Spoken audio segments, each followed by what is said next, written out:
Okay. Um, so for everyone who's been glued to the social media and the internet and the news and so forth like that, you might wonder, where do you find calm in this situation? And where do you find trust in Hashem and faith and so forth? Right. Because it's really, I think the more you are involved in that stuff, the more that you see that nobody really has very good answers. And I don't want to, increase that to you, can people get the thing second time if they had it the first? Will this come back every year? Some of the big doctors think maybe it could, and and if you just keep going on this, you go, when is things going to come back to normal again? And if you're always looking for things to go back to where it was and so forth, I think that you might be looking backwards, and you're told it's not going back to, the world's not going to go quite back to the same situation again. And that might leave a lot of anxiety. And what I'm trying to do in this class is saying, you don't have to have anxiety about that. But how do you not have anxiety about that? If what you became, the pillars of what you trusted in, science, doctors, the government, the food distribution system, the grocery, got what you need, has the toilet paper that you need. All of a sudden, all these things that you sort of took for granted, and you find you're like in the Soviet Union again, trying to figure out what do we do for toilet paper? We don't have any toilet paper anymore. These things weren't supposed to happen anymore, and they're happening. And so where do you find the confidence? So the background information I'm going to give you, and then we're going to try and connect it to the story today, is what is faith? What is faith, Jewish faith? So some people think of faith as what they call blind faith. And blind faith means that, you just trust in it, you turn off your mind, and you say, that's, what I was told. And my grandmother told me that, and her grandmother told her that, and therefore that's what faith is all about. If that's really what Jewish faith is all about, because if that was what faith was Jewish about, that Jewish faith was all about, you could just as well have been born in a Muslim society, and then you would have said completely different things are the foundations of your faith. Jewish faith is not that way. Judaism is a religion that encourages using your mind, using your understanding the Gemara, understanding everything. And if the most important things in Judaism are things that you have to turn off your mind in order to accept, that doesn't correspond with Judaism. Judaism doesn't have a problem with the mind, and it doesn't say that you have to accept things just on blind faith. So, but what is faith? Faith is a power of the soul to see the truth, because your soul, before it came down into this world, it saw what the big picture was and what truth was all about. And it sees the truth even today, and that you have a power in your soul to be able to perceive the truth without you necessarily fitting it into your head and understanding it. So faith is a different power of the soul. There's a mind that we use to analyze things, and there's another part of the soul which is called where our faith comes from, but it's not against reason, it's trans reason. It's about a truth that we understand so deeply that we don't have to be told that it's true. And I'll give you an example of that. Let's say that I came with some nice intellectual arguments, philosophical arguments, and I tried to prove to you that you don't really exist. It's not going to work. Or if it did work, well, okay. So I explained according to quantum mechanics that as soon as the door, you leave your house and you close the door, the house doesn't exist anymore. And by the way, you don't exist either. As soon as you go to sleep, you really don't exist anymore. And I brought all these wonderful little arguments to you, intellectual mind games and stuff of that sort. And then you come home and you tell your husband or your wife or whatever, your friends, I just learned that I really don't exist. And then somebody else comes around and tells you, no, I can actually prove that you do exist. No real person works that way. basically, you know you exist. You know that it matters. And you know that you're a male or a female or something like that. And how much proofs I bring you is not going to change how you think about who you are and what you believe. Because you know that you exist. And you know that I'm a real thing. And so that's not coming from a logic. The logic that I gave you doesn't help you or doesn't decrease your belief. The Lubavitcher Rebbe once explained that faith is the power of the soul, that is a koach from the soul, that a good answer does not increase, and a negative argument can't decrease it. Because logic and faith are two separate ways of understanding reality. And faith is not coming as a contradiction to logic. It's coming from a different place than logic. And it's just like you know that what you are matters, and what you do matters, and whether you act good or not good matters, and so forth. That's where faith is coming from. It's coming from a truth, a belief that there's something that's true, and I don't need a proof for it. Let me make that a little bit more clear with a story. Could I ask you one question? Sure. You said that faith is the power of your soul to see the truth. You said it's the truth that we understand so deeply we don't have to what? We don't need to have arguments or proofs in ration or to make it stronger, because it's already clear to us already that that's true. Okay. And I'm going to make that a little bit more tangible and more understandable. Okay. So, for example, here, let's imagine you're getting married. And your father and your mother are taking you down the aisle. And all of a sudden, in the middle of that, you say, how do I really know that you're my father or you're my mother? And they say, for 40 years, I've been taking care of you. 3 weeks you were sick in bed and I slept next to you, and stuff like that. What do you mean you need a proof? I said, maybe we should do a DNA test, And the DNA test, I'll believe that you're really my mother or my father if you would do a DNA test. If you got the results back of the DNA test, would you believe would that help you better believe that that's your mother or your father? No, it's your mother or your father. You know that that's who took care of you. You didn't need the proof, Or just as much as it doesn't help, it doesn't detract, it doesn't increase the amount of belief that you have, and so forth. Of course, that's my mother, that's my father. They took care of me. They did everything for me. The same thing is true in another case too. You can believe and you can trust in two ways. You can have, let's say that you were in a terrible physical shape and you found a great physical therapist. And for 40 years, this guy gave you exercises and gave you great medications and all sorts of other kinds of stuff. And now he tells you to take something, a bitter medicine, and you don't know why that's going to help, and move your thumb in a certain particular way, and that's going to help you. And you say, what's that going to do to help? And he says, you could try and understand that yourself, but by the time you understand it, you may not be healthy anymore. So you trust the person. Why do you trust the person? Because they've always been there for you, and you know that they're worth trusting. However, if somebody on the street tells you to take a certain medication and you accept it on blind faith that that they're giving you good advice, I would say that's a problem. So faith is coming from a certain place where you're not looking. You don't need any more validation. Now, how does that apply to our situation today? I think it applies a lot. We've been told this whole incident is happening between the times of Purim and Pesach. And we're preparing for Pesach right now. And Pesach is the holiday of faith and the holiday of belief. And we're told by Hashem that the same things that happened when we left Egypt are going to happen again when finally the redemption happens.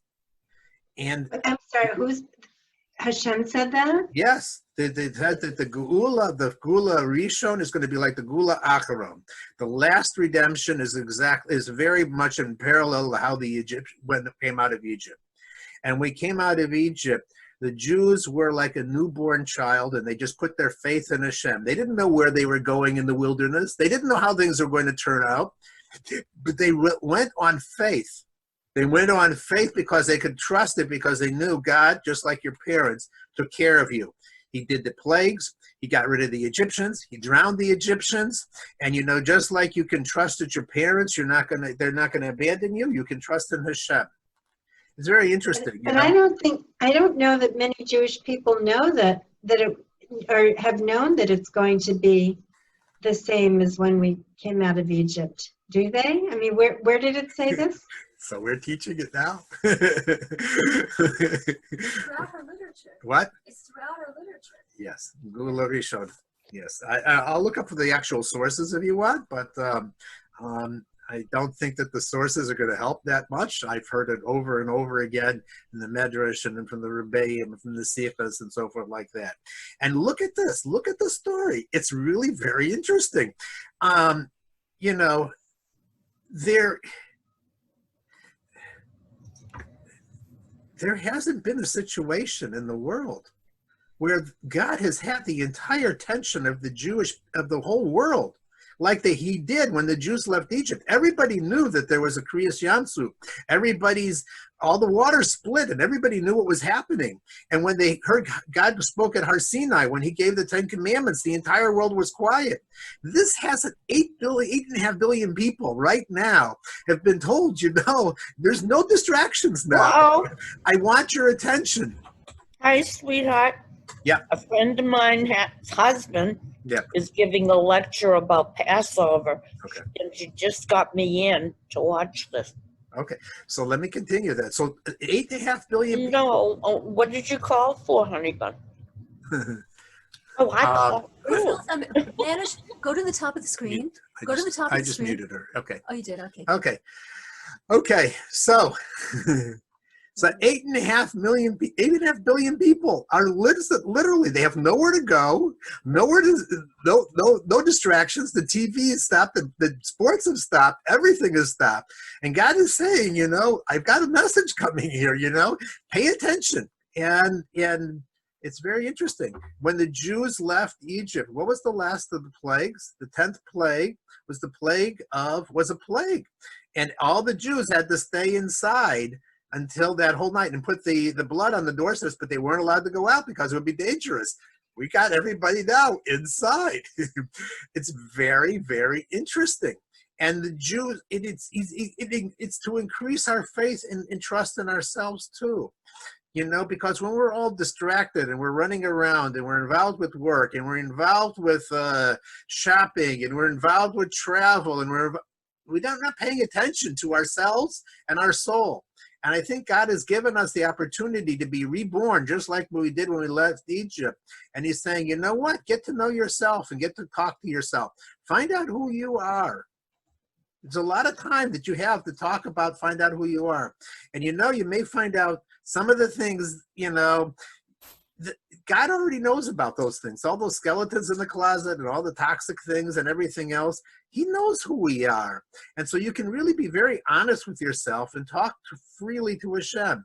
And I think that's the beginning of the Jewish people, was when they left Egypt. And again, we're given this opportunity to get in touch. And it's not just the non-religious, and it's all Jews, religious, non-religious, and so forth like that. Because this is another factor about faith. Since faith isn't something that's increased by knowledge, that means no matter how religious you are, you have the same challenges, and sometimes they're more challenged in terms of their faith as a non-religious person. Every single Jew has the same amount of basic emunah and faith. Every single Jew, because it's not something you can manufacture or learn more about. So every Jew is a believer. It's a very interesting thing. If you ever talk to a Jewish atheist, you will find that even the atheists have belief in their atheism with a religious passion. Why? Because they're Jewish and they can't ignore God. Just as like a husband can't ignore his wife, a Jew sees godliness, his soul sees godliness, and therefore he has to react. If his mind doesn't understand what's going on, then he might say I'm an atheist, but he's not an atheist because he's busy dealing with this issue. He has to yell and say there is no such thing as a God. Why does he have to say that? If there isn't, there isn't. But you know what? He believes because his soul sees and senses godliness, and therefore he has to do that. So faith is something that's inherent. He's not calm about it. So what we want to have happen, of course, is for our mind and our faith to be aligned. And therefore, we learn Torah so that our mind is not filled with all sorts of information that contradicts what our faith is basically telling us. And a lot of our anxiety is because we have that misalignment between our belief and our faith. But what we are doing here by teaching these classes and by explaining to you that the same things that happened when we left Egypt are preparing us now again to really go out of our Egypt, because going out of Egypt means going out of your Mitzrayim, going out of your constraints. And God has set it up, the world, so that we really don't have to worry about anything else. We can get back in touch with ourselves and get back in touch with our soul and get back in touch with our faith, and to be able to just say, hello, I always believed there was a God, and I always knew that just like my mother and my father, he cares about me infinitely, and he's only doing good things. Now, my mind might not be able to wrap around the situation, but that doesn't mean that he's not. What he's doing is saying, I want to just reconnect with you. And I just turned off all of these distractions. And so you don't have to go shopping, and you don't have to go to work, and you don't have to go anywhere. You can now refocus on yourself and reconnect with Hashem. The Jews, when they were in Egypt, everything was provided for them. Whenever they went out in the wilderness, the manna, the food, everything was provided for them. Can you trust Hashem like the Jews did when they left Egypt? And then they'll really have a Passover. And I think that this Passover, you're going to see a lot of Jews, re-experiencing, because that's the message of Egypt. We say in the Haggadah, not only our fathers went out of Egypt, but we have to go out of our Egypts ourselves. God is saying, hey, I need you to go out of your Egypt. I need you to break through all of those barriers that you've set your whole life. I can't, and I'm not able, and it's not me. And you know what? Get in touch with yourself. You are a piece of godliness. God cares about you, and he's part of you, and he gives you those powers to be able to get out of every situation, and every trap, and every kind of difficult situation. And that's what we're experiencing today. And we can see it. We can see it in front of our eyes. And it's like openly available, unless you overdose on alcohol, which those are the few stores that are open, and Netflix. But if you're a real person, you don't want to just avoid life. You want to experience life, and you want to grab it with both hands. And entertainment and drinking is just a ways to avoid that. So I give you my blessings. It's still my birthday. And I want to bless you and everyone that we have a real Pesach, a real Passover, truly experience like the Jews when they left Egypt, a complete birth as the birth. And when you give birth, you don't know what's going to be. You don't know what's going to turn out with the child. You don't know what's going to turn out with your family and so forth like that. It's true. My mind hasn't got an answer on these situations, what's going to be as Passover hits us. But we have to know, but the faith and the belief is God didn't turn off the entire world for nothing. He really is doing something, and he's taken he's taken the driver's seat, and he's taken us out of that control, and he's running the show, and no one else is in charge. No one else is in charge. And that, for some people who've worshipped other things, is scary. But for Jews, it should not be scary, because we know that we have a Father in heaven who cares about us and who would do anything for us and would never let go. And that's positive. Questions? Can you say a little bit, like you said, Yes. about, you were saying last night about that you made the analogy about that boy who's turning to his parents and saying, well, are you really the people who raised me? Right. And it's not a question because they've always been there with you. So you made it. Can you make that connection again? That God is not Explain that about the bride going down the aisle. Yeah, I did. There's another analogy I like too. You were saying that. I know another analogy to that I a had. stranger. You know, sometimes a child will say to his father and his mother, you know, because he got angry at them, you know, Daddy, Mommy, you're not my mommy anymore. I hate you. I don't like you anymore. And you're not my parents anymore. Which, of course, you know, is the child just trying to make the parents eat their hearts out, you know, and so forth. They know exactly how to do it. But the child knows that the parents are the parent, and the parents know that they're the child, and so forth, like that. You know who won't actually say that such a statement like that? Somebody who's adopted will never make that kind of statement because it's too scary. Because because there you need your mind. There you have a little proof that, you know, you don't have that inherent bond that you have with your natural parents. If you were adopted, you know, so you'll never see kids in orphanages or adopted making such a statement and so forth. It's only the child that knows for sure that there's nothing that they do that's going to hurt that relationship. So I think that that's the same thing here. You know, Jews know they're Jewish in their heart no matter what, and whether they behave or they don't behave, they know that they have a Father in heaven. That's the soul speaking. That's the soul that has that trust in Hashem. The answer is, if you have a God that cares that much about you, why would you say such a thing to him? Why would you treat him so badly? But that's another story. You know, we all have a Yetzer Hara. We all, you know, sometimes, you know, say, God, never mind, and so forth like that. That's part of the human experience. But why? And that's what we've been told here in this period of time. Is get in touch with your soul, get in touch with God. He's there. He's listening intently, and he's open to hearing from you. And he hasn't been, you know, and we've been distracted. And he said, I turned off those distractions now. You know, say hello, call your mother, get in touch. You can't hear